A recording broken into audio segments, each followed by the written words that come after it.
ಸ್ನೇಹಿತರೆ ನಮಸ್ಕಾರ. ಬಿಹಾರ ಮುಂದಿನ ಎಲೆಕ್ಷನ್ ಇಡೀ ದೇಶ ಎದುರು ನೋಡ್ತಾ ಇರೋದು ಏನಾಗಬಹುದು ಅನ್ನೋ ಸಹಜವಾದ ಕುತೂಹಲ. ಈ ಮುಖಾಂತರವಾಗಿ ಕಾಂಗ್ರೆಸ್ ಸೇರಿದಂತೆ ಮಿತ್ರ ಪಕ್ಷಗಳನ್ನು ಗೊತ್ತು ಗುರಿ ಇಲ್ಲದ ಹಾಗೆ ಮಾಡಿಬಿಡ್ತೀವಿ ಅನ್ನೋ ಒಂದಿಷ್ಟು ಹುರುಪಿನೊಂದಿಗೆ ಎದುರಾಳಿ ಪಕ್ಷಗಳು ಕೂಡ ಇವೆ. ಭಾರತದ ಭೂಪಟದಲ್ಲಿ INDA ಒಕ್ಕೂಟವೇ ಅಸ್ತಿತ್ವ ಇಲ್ಲದಂತೆ ಮಾಡ್ತೀವಿ ಅಂತ ಈಗಾಗಲೇ BJPಯ ವರಿಷ್ಠರು ಕೂಡ ಗುಡುಕ್ತಾ ಇದ್ದಾರೆ. ಇತ್ತ ಬಿಹಾರ ಎಲೆಕ್ಷನ್ ಬಗ್ಗೆ ಸ್ಫೋಟಕ ಅಪ್ಡೇಟ್ ಕೂಡ ಸಿಗ್ತಾ ಇದೆ. ಚುನಾವಣೆಗೂ ಮುನ್ನ ಬಿಹಾರ ಜನರಿಗೆ ಬಂಪರ್ ಗಿಫ್ಟ್ ಒಂದನ್ನು ಘೋಷಣೆ ಮಾಡಿರ್ತಕ್ಕಂಥ CM ನಿತೀಶ್ ಕುಮಾರ್ ಅವರು ಜನರನ್ನು ತಮ್ಮತ್ತ ಸೆಳೀಲಿಕ್ಕೆ ರಣತಂತ್ರವನ್ನು ಹೂಡ್ತಾ ಇದ್ದಾರೆ. ಇದೀಗ ಇದೇ ರಣತಂತ್ರಗಳೇ ಅವರಿಗೆ ಗೆಲುವಿನ ನಾಂದಿ ಹಾಡಲಿಕ್ಕೆ ಒಂದಿಷ್ಟು ಭವಿಷ್ಯವನ್ನು ನುಡಿತಾ ಇರೋದು. ಇದೇ ಬಿಹಾರ ಎಲೆಕ್ಷನ್ಗೆ ಗೆಲುವಿನ ದಿಕ್ಸೂಚಿ ಆಗಲಿದೆ ಅಂತ ಹೇಳಿ ಅನೇಕ ರಾಜಕೀಯ ಪಂಡಿತರು ಕೂಡ ವಿಶ್ಲೇಷಣೆ ಮಾಡ್ತಾ ಇದ್ದಾರೆ. ಹಾಗಾದರೆ ಬಿಹಾರ ಎಲೆಕ್ಷನ್ ಮುಂದೇನಾಗಬಹುದು, ಯಾರ ಪಕ್ಷ ಅಧಿಕಾರಕ್ಕೆ ಬರುತ್ತೆ ಅನ್ನೋ ಕುರಿತಾಗಿ ಒಂದಿಷ್ಟು ಡೀಟೇಲ್ಸ್ ನೋಡ್ತಾ ಹೋಗೋಣ. ನಾನು ನಿಮ್ಮ ರಾಕೇಶ್ ಆರುಂಡಿ. ಸ್ನೇಹಿತರೆ, ಬಿಹಾರ ಎಲೆಕ್ಷನ್ಗೆ ಇನ್ನು 4 ತಿಂಗಳು ಮಾತ್ರ ಬಾಕಿ ಉಳಿದಿರೋದು. ಆದರೆ ಈಗಾಗಲೇ ಹೈ ವೋಲ್ಟೇಜ್ ಕಣಗಳಾಗಿ ವಿಧಾನಸಭಾ ಕ್ಷೇತ್ರಗಳು ಕೂಡ ಮಾರ್ಪಟ್ಟಿವೆ. ಹೀಗಾಗಲೇ ಎಲ್ಲ ಪಕ್ಷಗಳನ್ನು ಮತದಾರರನ್ನು ಓಲೈಸಲಿಕ್ಕೆ ಸಿಕ್ಕಾಪಟ್ಟೆ ಕಸರತ್ತು ನಡೆಸ್ತಾವೆ ಎಲ್ಲ ಪಕ್ಷಗಳು ಕೂಡ. ಅಕ್ಟೋಬರ್ ನವೆಂಬರ್ನಲ್ಲಿ ನಡೀತಕ್ಕಂಥ ಚುನಾವಣೆಯಲ್ಲಿ ಈ ಬಾರಿ NDA ಸ್ಪಷ್ಟ ಬಹುಮತವನ್ನು ಪಡೆದು ಅಧಿಕಾರವನ್ನು ಸ್ವೀಕಾರ ಮಾಡುತ್ತೆ ಅನ್ನೋ ಚುನಾವಣಾ ಪೂರ್ವ ಸಮೀಕ್ಷೆಗಳೇ ಎದುರಾಳಿ ಪಕ್ಷಗಳಲ್ಲಿ ಒಂದಿಷ್ಟು ಭೀತಿಯನ್ನು ಹುಟ್ಟಿಸಿಬಿಟ್ಟಿವೆ. ಆದರೆ ಇದು ನಾವು ಅಂದುಕೊಂಡ ಹಾಗೆ ಅವ್ರು ಹೇಳುವಂತೆ ಅಷ್ಟು ಸುಲಭವೂ ಕೂಡ ಅಲ್ಲ. ಯಾಕೆಂದರೆ ಇದರ ಜೊತೆಗೆ ಮತದಾರರ ಪಟ್ಟಿ ಪರಿಷ್ಕರಣೆ ಬಗ್ಗೆ ಈಗಾಗಲೇ ದೊಡ್ಡ ವಿವಾದದ ಸ್ವರೂಪ ಕೂಡ ಬಿಹಾರದಲ್ಲಿ ಪಡೆದುಕೊಳ್ತಾ ಇದ್ದು ಇಡೀ ದೇಶದಲ್ಲಿ ಅಂದರೆ ಬಿಹಾರ ಮುಂದಿನ ಎಲೆಕ್ಷನ್ ಕಡೆಗೆ ಎಲ್ಲರ ಚಿತ್ತ ನೆಟ್ಟಿರೋ ಹಾಗಾಗಿಬಿಟ್ಟಿದೆ. ಸ್ನೇಹಿತರೆ, ಇನ್ನೂ BJP JDU ಮೈತ್ರಿ ಸರ್ಕಾರವೇ ಮುಂದಿನ ಬಿಹಾರ ರಾಜ್ಯವನ್ನು ರೂಲ್ ಮಾಡುತ್ತೆ ಅನ್ನೋ ಭವಿಷ್ಯಗಳ ನಡುವೆ NDA ಮೈತ್ರಿಕೂಟದಲ್ಲಿರ್ತಕ್ಕಂಥ ಚಿರಾಗ್ ಪಾಸ್ವಾನ್ ಆತ ಒಂದು ಸ್ಟೇಟ್ಮೆಂಟನ್ನು ಕೊಟ್ಟರು. ನಾನು ಎಲ್ಲ 243 ಕ್ಷೇತ್ರಗಳಲ್ಲೂ ಕೂಡ ಸ್ಪರ್ಧೆ ಮಾಡ್ತೀನಿ ಅನ್ನೋ ಒಂದು ಸ್ಫೋಟಕ ಸ್ಟೇಟ್ಮೆಂಟ್ ಕೂಡ ಕೊಟ್ಟರು. ಇದು ಚುನಾವಣಾ ರಣಕಣದಲ್ಲಿ ಒಂದಿಷ್ಟು ವಿವಾದದ ಜೊತೆಗೆ ಒಂದಿಷ್ಟು ಕುತೂಹಲವನ್ನು ಕೂಡ ಕೇಳಿಸಿರೋದು. ಯಾಕೆ, ಅದಕ್ಕೆ ಕಾರಣ ಕೂಡ ಇದೆ. ಒಂದು ಕಡೆ ಹಾಲಿ CM ನಿತೀಶ್ ಕುಮಾರ್ ಅವರ ವರ್ಚಸ್ಸು, ಎದುರಾಳಿ ಈ ಚಿರಾಗ್ ಪಾಸ್ವಾನ್ ಅಂತವರ ಹೇಳಿಕೆಗಳಿಂದ ಅವ್ರ ವರ್ಚಸ್ಸು, ಅವರ ಒಂದಿಷ್ಟು ಜನಪ್ರಿಯತೆ ಎಲ್ಲವೂ ಕೂಡ ಕುಂದುತ್ತಾ ಇದೆಯಾ ಅನ್ನೋ ರೀತಿಯಾಗಿ ಚುನಾವಣಾ ಪೂರ್ವ ಸಮೀಕ್ಷೆಗಳು ನುಡಿಲಿಕ್ಕೆ ಸ್ಟಾರ್ಟ್ ಮಾಡಿವೆ. ಈ ಚುನಾವಣಾ ಪೂರ್ವೋತ್ತರ ಸಮೀಕ್ಷೆಗಳೇ ಒಂದು ಕಡೆ NDAಗೆ ಕೊಂಚ ನಿರಾಸೆಯನ್ನು ಕೂಡ ಮೂಡಿಸ್ತಾ ಇರೋದು. ಏನಾಗಬಹುದು, ಏನಾಗುತ್ತೆ ಅನ್ನೋ ಕುತೂಹಲವನ್ನು ಕೂಡ ಕೇಳಿಸಿರೋದು. ಸ್ನೇಹಿತರೆ, ಇಂಕಿನ್ಸೈಟ್ ಅನ್ನೋ ಒಂದು ಚುನಾವಣಾ ಪೂರ್ವ ಸಮೀಕ್ಷೆಯ ಸಂಸ್ಥೆ ಬಿಡುಗಡೆ ಮಾಡಿರ್ತಕ್ಕಂಥ ಒಂದು ಭವಿಷ್ಯ ಬಿಹಾರದಲ್ಲಿ NDAಗೆ ಕ್ಲಿಯರ್ ಬಹುಮತ ಅಂತರೂ ಸಿಗುತ್ತೆ ಅನ್ನೋ ರೀತಿಯಾಗಿ ಮಾತನಾಡಿದೆ. ಆದರೆ CM ಅಭ್ಯರ್ಥಿ ಯಾರು ಅನ್ನೋ ಈ ವಿಚಾರವಾಗಿ ಮಾತ್ರ ಮತದಾರರು ಬೇರೆ ಫಲಿತಾಂಶವನ್ನೇ ಕೊಡ್ತಾ ಇದ್ದಾರೆ. ಅವರ ಅಭಿಪ್ರಾಯಗಳೇ ಬೇರೆ ಆಗಿವೆ. ಈಗಾಗಲೇ ಹಾಲಿ ಮುಖ್ಯಮಂತ್ರಿ ನಿತೀಶ್ ಕುಮಾರ್ಗಿಂತ RJDಯ ತೇಜಸ್ವಿ ಯಾದವ್ ಅವರು ಭಾಳಷ್ಟು ಹೆಸರನ್ನು ಜನಪ್ರಿಯತೆಯನ್ನು ಗಳಿಸ್ತಾ ಇದ್ದಾರೆ. ಅವರೇ ಮುಂಚೂಣಿಯಲ್ಲಿದ್ದಾರೆ. ಹಾಗಾಗಿ ಮತದಾರರು ತೇಜಸ್ವಿ ಯಾದವ್ಗೆ ಜೈ ಅನ್ನಬಹುದು ಅನ್ನೋ ರೀತಿಯಾಗಿ ಒಂದಿಷ್ಟು ಸಮೀಕ್ಷೆಗಳು ಹೊರಬೀಳ್ತಾ ಇರೋದು. ಇಂಕಿನ್ಸೈಟ್ ಸಮೀಕ್ಷೆ ಪ್ರಕಾರ 48% ಮತದಾರರು ಆಡಳಿತಾರೂಢ NDAಗೆ ಮತ ಚಲಾಯಿಸಿದರೆ, ಇದಕ್ಕೆ ಪ್ರತಿಯಾಗಿ RJD, ಕಾಂಗ್ರೆಸ್ ಮತ್ತು ಎಡಪಕ್ಷಗಳ ಈ ಮಹಾಗಠಬಂಧನ್ಗೆ ಒಂದು 35% ಜನರ ಬೆಂಬಲಗಳು ವ್ಯಕ್ತವಾಗಿರೋದು. ಅಂದರೆ ಈಗಾಗಲೇ ಮುನ್ನಡೆಯಲ್ಲಿ BJPಯೇ ಇದೆ. ಸ್ನೇಹಿತರೆ, ಇದೊಂದು ಕುತೂಹಲಕಾರಿ ವಿಷಯ. ಇನ್ನು ಲಿಂಗವಾರು ವಿಶ್ಲೇಷಣೆಯಲ್ಲಿಯೂ ಕೂಡ NDA ಎಲ್ಲ ಗುಂಪುಗಳಲ್ಲೂ ಕೂಡ ಮುನ್ನಡೆಯನ್ನು ಸಾಧಿಸ್ತಾ ಇದೆ. ವಿಶೇಷವಾಗಿ 54.7% ಮಹಿಳಾ ಮತದಾರರೇನಿದ್ದಾರೆ ಅವರೆಲ್ಲರೂ ಕೂಡ ಈ BJP ಮತ್ತು JDU ಮೈತ್ರಿಕೂಟಕ್ಕೆ ಮತ ಹಾಕ್ತೀವಿ ಅಂತ ಹೇಳಿರೋದು ಗಮನಾರ್ಹ. ಜೊತೆಗೆ ಇದು ಬಹಳಷ್ಟು ವಿಶೇಷವಾದಂಥ ಸಂಗತಿ. 43% ಪುರುಷರು NDAಗೆ ಬೆಂಬಲವನ್ನು ಕೊಟ್ಟಿದ್ದಾರೆ. ಹಾಗಾಗಿ ಎಲ್ಲ ಸಮೀಕ್ಷೆಗಳ ಪ್ರಕಾರ RJDಯ ನಾಯಕ ತೇಜಸ್ವಿ ಯಾದವ್ ಅವರು ಬಿಹಾರದ ಮುಂದಿನ ಮುಖ್ಯಮಂತ್ರಿ ಆಗಬೇಕೆಂದು 38% ಜನರು ಬಯಸಿದರೆ, ನಿತೀಶ್ ಕುಮಾರ್ ಅವರ ಪರವಾಗಿ 35% ಜನರ ಒಲವಿದೆ.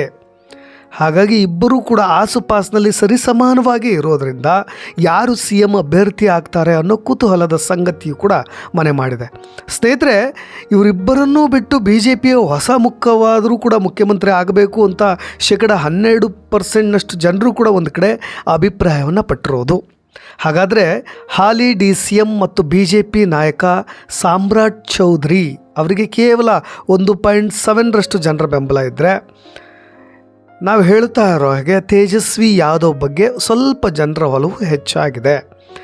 ಸ್ನೇಹಿತರಿಗಾಗಲೇ ಬಿಹಾರದಲ್ಲಿ 51% ನಿರುದ್ಯೋಗ, 45% ಬೆಲೆ ಏರಿಕೆ, 41% ಭ್ರಷ್ಟಾಚಾರದ ಅಂಶಗಳು ಇವೆಲ್ಲವೂ ಕೂಡ ಚುನಾವಣೆಯಲ್ಲಿ ಪ್ರಮುಖ ಸಮಸ್ಯೆಗಳು ಕೂಡ ಆಗಿರೋದ್ರಿಂದ ಎಡಪಕ್ಷಗಳಿಗೆ ಇದರ ಲಾಭವನ್ನು ಪಡೆದುಕೊಂಡು ಚುನಾವಣಾ ಪ್ರಚಾರಕ್ಕೆ ಹೋಗಲಿಕ್ಕೆ ಸಹಕಾರಿ ಕೂಡ ಆಗಬಹುದು.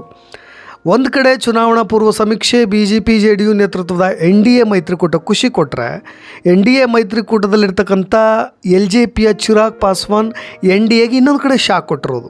ಯಾಕೆಂದ್ರೆ ಚುನಾವಣೆ ಹತ್ತಿರ ಆಗ್ತಾ ಇದ್ದ ಹಾಗೆ ಎಲ್ಲೋ ಒಂದು ಕಡೆ ಚಿರಾಗ್ ಪಾಸ್ವಾನ್ ಅವರು ಈ ಮೈತ್ರಿಕೂಟದಿಂದ ಹೊರಗೆ ಬರೋ ಮಾತುಗಳನ್ನೇನಾದರೂ ಆಡ್ತಾ ಇದ್ದಾರಾ, ಅಥವಾ ಅವ್ರ ಇಚ್ಛೆ ಆ ರೀತಿಯಾಗಿದೆಯಾ, ಅವ್ರು ಕೊಡ್ತಾ ಇರ್ತಕ್ಕಂಥ ಸ್ಟೇಟ್ಮೆಂಟ್ಗಳು ಕೂಡ ಅದನ್ನು ಇನ್ನೂ ಸ್ವಲ್ಪ ಒತ್ತಿ ಹೇಳ್ತಾ ಇರೋದ್ರಿಂದ ಈ ರೀತಿಯಾದಂಥ ಬೆಳವಣಿಗೆಗಳು ಕೂಡ ಆಗಬಹುದಾ ಅನ್ನೋ ನಿಟ್ಟಿನಲ್ಲಿ ನಾನು ಮಾತನಾಡ್ತಾ ಇದ್ದೀನಿ.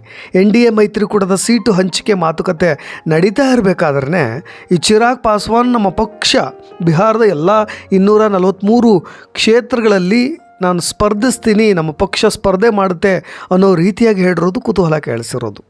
ಲೋಕಸಭಾ ಕ್ಷೇತ್ರದ ಅನುಪಾತಕ್ಕಿಂತಲೂ ಆ ರೇಷಿಯೋಗಿಂತಲೂ ಚಿರಾಗ್ ಪಾಸ್ವಾನ್ಗೆ ವಿಧಾನಸಭಾ ಚುನಾವಣೆಯಲ್ಲಿ ಹೆಚ್ಚಿನ ಸೀಟು ಸಿಗಬಹುದು ಅನ್ನೋ ಭವಿಷ್ಯವೂ ಕೂಡ ಕೆಲವೊಬ್ಬರು ನುಡಿಯುತ್ತಾ ಇರೋದು.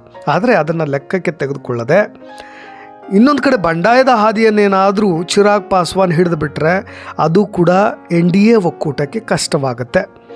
ಇತ್ತ ಇಂಡಿಯಾ ಒಕ್ಕೂಟದಿಂದ ಆ್ಯಪ್ ಕೂಡ ಹೊರಗೆ ಬಂದಿದೆ, ಪ್ರತ್ಯೇಕವಾಗಿ ಸ್ಪರ್ಧಿಸುವ ಬಗ್ಗೆ ಕೂಡ ಘೋಷಣೆ ಮಾಡಿದೆ. ಇದರಿಂದ ಬಿಹಾರದ ವಿಧಾನಸಭಾ ಚುನಾವಣೆ ಒಂದು ಕಡೆ ಭಾಳ ಛಿದ್ರವಾಗಿರ್ತಕ್ಕಂಥದ್ದು ನೀವು ಹಾಗೆ ಮೇಲ್ನೋಟ ಕಾಣಸಿಗ್ತಾ ಇರೋದು. ಎಲ್ಲ ಒಂದು ಕಡೆ ಚಿತ್ರಣವಾಗ್ಬಿಡುವ ನಿರೀಕ್ಷೆಗಳು ಕೂಡ ಇದೆ. ಎಲ್ಲ ಓಟ್ಗಳು ಕೂಡ ಛಿದ್ರವಾಗ್ತಕ್ಕಂಥ ಒಂದಿಷ್ಟು ಸೂಚನೆ ಎದ್ದು ಕಾಣ್ತಾ ಇರೋದು. ಒಟ್ಟಾರೆಯಾಗಿ ಬಿಹಾರ ಚುನಾವಣೆ ರಂಗೇರ್ತಾ ಇದೆ. ಈಗ ಬಂದ ಸಮೀಕ್ಷೆ NDAಗೆ ಬೂಸ್ಟ್ ಕೂಡ ಕೊಟ್ಟಿದೆ. ಆದರೆ ನಿತೀಶ್ ಕುಮಾರ್ ಅವರ ವರ್ಚಸ್ಸು ಕುಸಿತಾ ಇರೋದು NDAಗೆ ಒಂದು ಹೊಸ ತಲೆನೋವು, ಜೊತೆಗೆ ತಲೆಬಿಸಿ ಕೂಡ. ನಿತೀಶ್ ಕುಮಾರ್ ಅವರ ಇತ್ತೀಚಿನ ವರ್ತನೆಯೇ ಚುನಾವಣೆಯಲ್ಲಿ ಪ್ರಮುಖ ವಿಷಯ ವಸ್ತುವಾಗ್ತಕ್ಕಂಥ ಸಾಧ್ಯತೆಗಳೂ ಕೂಡ ಇದೆ. ಇದು BJPಯ ಹೊಸ ನಾಯಕನ ಉದಯಕ್ಕೆ ಕಾರಣವಾಗುತ್ತಾ ಅನ್ನೋದನ್ನು ನಾವೆಲ್ಲರೂ ಕೂಡ ಕಾದು ನೋಡಬೇಕು. ಏನೇ ಆದರೂ ಕೂಡ ಬಿಹಾರ ಎಲೆಕ್ಷನ್ನ ರಿಸಲ್ಟ್ ಎಲ್ಲದಕ್ಕೂ ಕೂಡ ಉತ್ತರವನ್ನು ಕೊಟ್ಟೇ ಕೊಡುತ್ತೆ. ಸ್ನೇಹಿತರೆ, ಬಿಹಾರ ಎಲೆಕ್ಷನ್ಗೆ ಇನ್ನು ಕೆಲವೇ ದಿನಗಳು ಬಾಕಿ ಉಳಿದಿದೆ. ಈಗಾಗಲೇ ಬಿಹಾರದ ಮುಖ್ಯಮಂತ್ರಿ ನಿತೀಶ್ ಕುಮಾರ್ ಅವರು ಎಲ್ಲ ಮಾದರಿಯ ಗೃಹ ಬಳಕೆದಾರರಿಗೆ ನಾನು ಮಾಸಿಕವಾಗಿ 125 ಅಂದರೆ 125 ಯೂನಿಟ್ಗಳವರೆಗೆ ಉಚಿತ ವಿದ್ಯುತ್ತನ್ನು ನೀಡ್ತೀನಿ ಅಂತ ಘೋಷಣೆ ಮಾಡಿಬಿಟ್ಟಿದ್ದಾರೆ. ಈಗಾಗಲೇ ಸೋಷಿಯಲ್ ಮೀಡಿಯಾದಲ್ಲಿ ಅವ್ರ ಎಕ್ಸ್ ಖಾತೆಯಲ್ಲೂ ಕೂಡ ಈ ಮಾಹಿತಿಯನ್ನು ಹಂಚಿಕೊಂಡಿರೋದು. ಆದರೆ ನಾನು ಆರಂಭದಿಂದಲೂ ಎಲ್ರಿಗೂ ಕೂಡ ಕೈಗೆಟುಕುವ ದರದಲ್ಲಿ ವಿದ್ಯುತ್ ಒದಗಿಸ್ತೀನಿ ಅಂತ ಭರವಸೆ ಕೊಟ್ಟಿದ್ದೆ.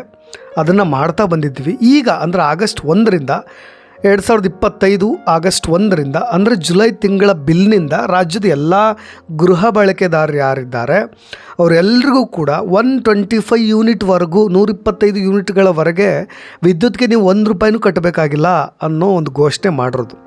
ಒಟ್ಟಾರೆಯಾಗಿ ರಾಜ್ಯದ ಒಟ್ಟು 1,67,00,000 ಕುಟುಂಬಗಳಿಗೆ ಇದರ ಲಾಭ ಸಿಗುತ್ತೆ. ಮುಂದಿನ 3 ವರ್ಷಗಳಲ್ಲಿ ಎಲ್ಲ ಗೃಹ ಬಳಕೆದಾರರಿಂದ ಒಪ್ಪಿಗೆ ಪಡೆದ ನಂತರ ಅವರ ಮನೆಗಳ ಚಾವಣಿಯ ಮೇಲೆ ಅಥವಾ ಹತ್ತಿರದ ಸಾರ್ವಜನಿಕ ಸ್ಥಳಗಳಲ್ಲಿ ಒಂದು ಸೌರ ವಿದ್ಯುತ್ ಸ್ಥಾವರವನ್ನು ಸ್ಥಾಪನೆ ಮಾಡಿ ಇದ್ರ ಮುಖಾಂತರವಾಗಿ ಇನ್ನಷ್ಟು ಹೆಚ್ಚಿನ ಪ್ರಯೋಜನಗಳನ್ನು ಕೂಡ ಕೊಡ್ತೀವಿ ಅನ್ನೋ ರೀತಿಯಾಗಿ ಭರವಸೆಗಳನ್ನು ಕೊಟ್ಟಿರೋದು. ಸ್ನೇಹಿತರೆ, ಗ್ಯಾರಂಟಿ ಯೋಜನೆಗಳು ಎಲ್ಲ ಮತದಾರರನ್ನು ಕೂಡ ಸೆಳೀಲಿಕ್ಕೆ ಪ್ರಮುಖ ಅಸ್ತ್ರ. ಇದನ್ನು ಎಲ್ಲ ರಾಜ್ಯದಲ್ಲೂ ಕೂಡ ಈಗ ಮಾಡಿ ಬರಲಾಗ್ತಾ ಇದೆ. ನಿಮಗೆ ಗೊತ್ತಿರೋ ಹಾಗೆ ದೆಹಲಿಯಲ್ಲೂ ಕೂಡ ಇದೇ BJPಯು ಕೂಡ ಇದೇ ಅಸ್ತ್ರವನ್ನು ಪ್ರಯೋಗ ಮಾಡ್ತಾ. ಆದರೆ ಕಾಂಗ್ರೆಸ್ಗೆ ಮಾತ್ರ ಅವರು ಮಾಡಿದ್ರೆ ಇದು ತಪ್ಪು ಅನ್ನೋ ರೀತಿಯಾಗಿ ಮಾತನಾಡುತ್ತೆ ಕೂಡ. ಸ್ನೇಹಿತರೆ, ಗ್ಯಾರಂಟಿ ಮಾದರಿ ಯೋಜನೆಯನ್ನು ಬಿಹಾರದ BJP JDU ಸಮ್ಮಿಶ್ರ ಸರ್ಕಾರ ಕಾಪಿ ಮಾಡಿದೆ ಅಂತ ಕಾಂಗ್ರೆಸ್ ನಾಯಕರು ಅಂದರೆ ಕರ್ನಾಟಕದ ಕಾಂಗ್ರೆಸ್ ನಾಯಕರು ಆರೋಪ ಮಾಡೋದು, ಅವರ ಅದು ಸ್ವಯಂ ಸಿದ್ಧ ಹಕ್ಕು, ಅದು ಮಾಡೇ ಮಾಡ್ತಾರೆ. ಇನ್ನು ನಾವು ಕೊಟ್ಟ 5 ಗ್ಯಾರಂಟಿಗಳನ್ನು BJP ಮಾತ್ರ ಟೀಕೆ ಮಾಡುತ್ತೆ. ಆದರೆ ತಾನು ಎಲ್ಲ ರಾಜ್ಯಗಳಲ್ಲೂ ಇದೇ ಮಾದರಿಯನ್ನು ನಕಲು ಮಾಡಲಿಕ್ಕೆ ಮುಂದಾಗಬಿಟ್ಟಿದೆ. ಈಗ ಚುನಾವಣೆ ಹತ್ತಿರ ಇರ್ತಕ್ಕಂಥ ಸಂದರ್ಭದಲ್ಲಿ ಇದೇ BJP JDU ಸಮ್ಮಿಶ್ರ ಸರ್ಕಾರ ಕೂಡ ತಿಂಗಳಿಗೆ 125 ಯೂನಿಟ್ ಉಚಿತ ವಿದ್ಯುತ್ ಘೋಷಣೆ ಮಾಡಿರೋದು. BJPಯ ಈ ದ್ವಂದ್ವ ನೀತಿ ಈ ಒಂದಿಷ್ಟು ಪಕ್ಷಪಾತ ನೀತಿ ಎಲ್ಲವನ್ನು ತೋರಿಸ್ತಾ ಇದೆ ಅನ್ನೋ ರೀತಿಯಾಗಿ ಅವ್ರು ಮಾತನಾಡಿರೋದು. ಒಂದು ಕಡೆ ನಮಗೂ ಅದೆಷ್ಟು ಸತ್ಯ ಅಂತ ಅನಿಸುತ್ತೆ. ಯಾಕೆಂದರೆ ಬಿ ಜೆ ಪಿಯವ್ರು ಗ್ಯಾರಂಟಿ ಕೊಟ್ಟರೆ ಅದು ಸರಿ ಅಂತ ಅವ್ರು ಹೇಳ್ತಾರೆ. ಆದರೆ ಕಾಂಗ್ರೆಸ್ನವ್ರು ಕೊಟ್ಟರೆ ಖಜಾನೆ ಖಾಲಿ ಆಗುತ್ತೆ, ಅಭಿವೃದ್ಧಿ ಕಾರ್ಯಗಳಾಗ್ತಾಯಿಲ್ಲ, ಈ ರೀತಿಯಾದಂಥ ಧೋರಣೆ ಇದೆಯಲ್ಲ ಅದು ಸರಿಯಲ್ಲ. ಒಂದು ಏಕಪಕ್ಷೀಯವಾಗಿ ನಿಂತ್ಕೊಳ್ಬೇಕಾಗತ್ತೆ. ನಾವು ನೀಡ್ತಾ ಇರೋ ಗ್ಯಾರಂಟಿಗಳು ದೇಶಕ್ಕೆ ಎಷ್ಟು ಮಾದರಿ ಆಗ್ತಾಯಿವೆ ಅನ್ನೋದನ್ನು ಕೂಡ ಕಾಂಗ್ರೆಸ್ ಬೀಗ್ತಾ ಇರೋದು. ಇದು ಕೇವಲ ಮತವನ್ನು ಸೆಳೆಲಿಕ್ಕೋಸ್ಕರ ಎಲ್ಲ ಪಕ್ಷಗಳಿಗೆ ಹಾದಿಯನ್ನು ಹಿಡಿತಾವೆ. ಎಲ್ಲೋ ಒಂದು ಕಡೆ ಮುಂದೆ ಭವಿಷ್ಯದಲ್ಲಿ ಇದೇ ಸಮಸ್ಯೆ ಆಗಬಾರದು ಅನ್ನೋದಷ್ಟೇ ನನ್ನ ಅಭಿಪ್ರಾಯ ಅಂತ ಹೇಳ್ತಾ ಇನ್ನೊಂದಿಷ್ಟು ವಿಷಯಗಳೊಂದಿಗೆ ಕೆಲವೊಂದು ಅಪ್ಡೇಟ್ಸ್ಗಳೊಂದಿಗೆ ಮತ್ತೆ ಬರ್ತೀನಿ. ನಾನು ರಾಕೇಶ್ ಆರುಂಡಿ. ಧನ್ಯವಾದ.